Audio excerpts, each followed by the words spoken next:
जय माँ काली मित्रों, आपका मेरे चैनल माँ काली माँ दुर्गा शक्ति संवाद में स्वागत है। मित्रों, अगर आप मेरे चैनल पर नए हैं तो मेरे चैनल को सब्सक्राइब कीजिए, लाइक कीजिए, शेयर कीजिए। साथ ही नोटिफिकेशन बेल को भी प्रेस कीजिए जिससे मेरी आने वाली वीडियोस का नोटिफिकेशन आपको तुरंत मिल जाए।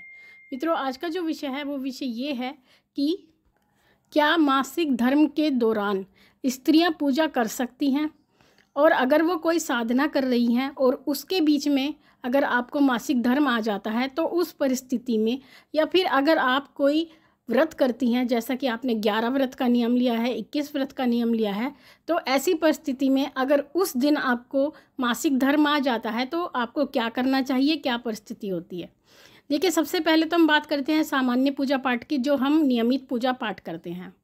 जो स्त्रियां नियमित पूजा पाठ करती हैं और उनका मासिक धर्म आता है तो उन दिनों में जो मासिक धर्म का दिन होता है उस दिन से लेकर आप शुद्धि तक यानी 6 दिन तक आप पूजा पाठ नहीं कर सकती, क्योंकि देवता 6 दिन तक किसी भी स्त्री के हाथ की पूजा पाठ ग्रहण नहीं करते, क्योंकि वो अशुद्धि कहलाती है।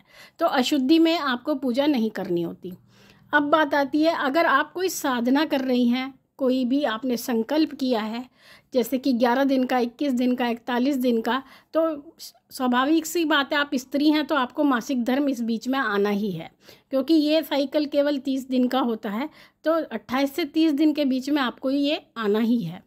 तो ऐसी परिस्थिति में जो स्त्रियां होती हैं वो बहुत ज़्यादा परेशान हो जाती हैं कि जब हमने 41 दिन का संकल्प लिया है, या जो संकल्प नहीं लेती हैं, संकल्प लेने से पहले ही वो डर जाती हैं कि हम कभी भी 41 दिन की साधना या कोई भी अगर चिल्ला भी वो करना चाहती हैं 40 दिन का, तो वो उसका संकल्प नहीं करती हैं कि ये हमारा कभी पूरा हो ही नहीं सकता, क्योंकि हम स्त्री हैं। जबकि ऐसा नहीं होता है, शास्त्रों में ये विधान है, क्योंकि स्त्रियों के साथ ये परेशानी होती है। तो शास्त्रों में विधान दिया गया है कि जब स्त्री को मासिक धर्म आता है, यानी 6 दिन के लिए जब वो अशुद्धि में चली जाती है, तो उन दिनों को संख्या में से घटा दिया जाता है। जैसे कि आपने 28 दिन का संकल्प किया या आपने 30 दिन का संकल्प पूरा कर लिया और इस बीच में आपको मासिक धर्म आ जाता है, तो इस परिस्थिति में 30 दिन आपके पूर्ण माने जाएंगे और जो 6 दिन हैं वो संख्या में से घटा दिए जाएंगे, और 7वें दिन से आपका 31वां दिन पूरा प्रारंभ हो जाएगा दोबारा से। तो 31वां, 32वां, फिर उसके बाद से वो दिन उस संख्या में जुड़ने शुरू हो जाएंगे। तो इस प्रकार से आप अपना 40 दिन का जो भी संकल्प है वो आराम से पूर्ण कर सकती हैं। उसमें आपको किसी भी प्रकार का दोष नहीं लगेगा, किसी भी प्रकार से आपका संकल्प खंडित नहीं माना जाएगा। तो दूसरी बात ये रही, तो कभी भी आप इसको लेके भ्रम की स्थिति में ना आए। अब तीसरी बात आती है कि जो हमने 11 व्रत का संकल्प लिया है, जैसे हमने शनिवार के 11 व्रत का संकल्प लिया है और वो व्रत हमारे सही चल रहे हैं, लेकिन एक शनिवार वाले दिन हमें अशुद्धि आ जाती है, माहवारी आ जाती है। तो ऐसी परिस्थिति में लोग ये सोचते हैं या स्त्रियां ये सोचती हैं कि अब हमने 8 शनिवार तो कर लिए हैं और हमने 11 का संकल्प लिया है और इस शनिवार में हमें अशुद्धि आ गई है, तो क्या ऐसी परिस्थिति में हमारा ये जो 11 शनिवार का संकल्प था, क्या वो खंडित हो चुका है और क्या हमें उसका फल प्राप्त नहीं होगा? माई हमें उसका फल देंगी या नहीं देंगी? तो ऐसी परिस्थिति में अगर आपको एक शनिवार पर अशुद्धि आ जाती है तो उस शनिवार को आप अपनी जो 11 शनिवार की संख्या है उस संख्या में आप उसको नहीं जोड़ेंगी। यानी अगर आपके 8 हो गए हैं और एक शनिवार में आपकी अशुद्धि आ जाती है तो उस शनिवार को आप उस संख्या में से घटा देंगी, और फिर जब अगला शनिवार आएगा जो कि आपकी शुद्धि का होगा तो वो आपका 9वां शनिवार होगा। तो इस प्रकार से आप अपनी संख्या को पूर्ण करके 11वें शनिवार को अपना जो भी संकल्प है, जो माँ का उद्यापन होता है, वो आप उसको पूर्ण कर सकती हैं और आपका जो संकल्प है वो बिल्कुल भी खंडित नहीं होगा। लेकिन अब ये बात आती है कि जो हम नियमित पूजा करते हैं, या अगर हम वैसे भी कोई पूजा करते हैं, जो व्यक्ति पूजा करते हैं, नियमित पूजा करते हैं, वो पूजा के बिना रह नहीं पाते। तो ऐसी परिस्थिति में स्त्रियों को क्या करना चाहिए जब उनको अशुद्धि का समय होता है, माहवारी का समय होता है?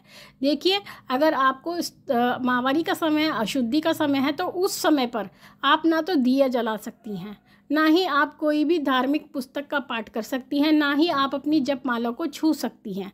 लेकिन आप मानसिक जाप कर सकती हैं। आप किसी भी भगवान के नाम का मानसिक जाप कर सकती हैं, माँ भगवती के नाम का जाप कर सकती हैं। नाम जाप आप किसी का भी कर सकती हैं, चलते फिरते भी कर सकती हैं, बैठ कर के कर सकती हैं।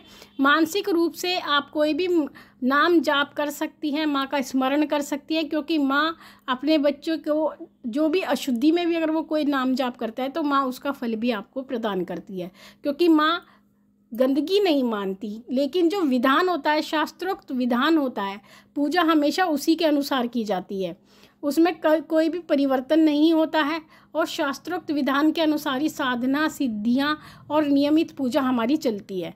तो इसी कारण से अशुद्धि के समय में कोई भी पूजा पाठ नहीं किया जाता है और स्त्रियां केवल उसमें मानसिक जाप करती हैं। तो इस प्रकार से आप अपनी नियमित पूजा को भी मानसिक जाप के रूप में कर सकती हैं और माँ की कृपा को प्राप्त कर सकती हैं।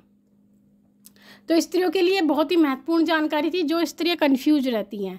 लेकिन अगर हम तंत्रोक्त की बात करें कि तंत्र में क्या सुविधा दी गई है, कुछ साधनाएं ऐसी होती हैं जिसमें, या तंत्रोक्त मार्ग में कुछ ऐसी साधनाएं होती हैं जिसमें अशुद्धि में भी स्त्रियां पूजा कर सकती हैं, लेकिन वो तंत्रोक्त मार्ग होता है। लेकिन जो गृहस्थी हैं, जो सामान्य व्यक्ति हैं, अगर सामान्य रूप से पूजा करते हैं तो उनको इन सभी नियमों का पालन करना ही करना पड़ता है।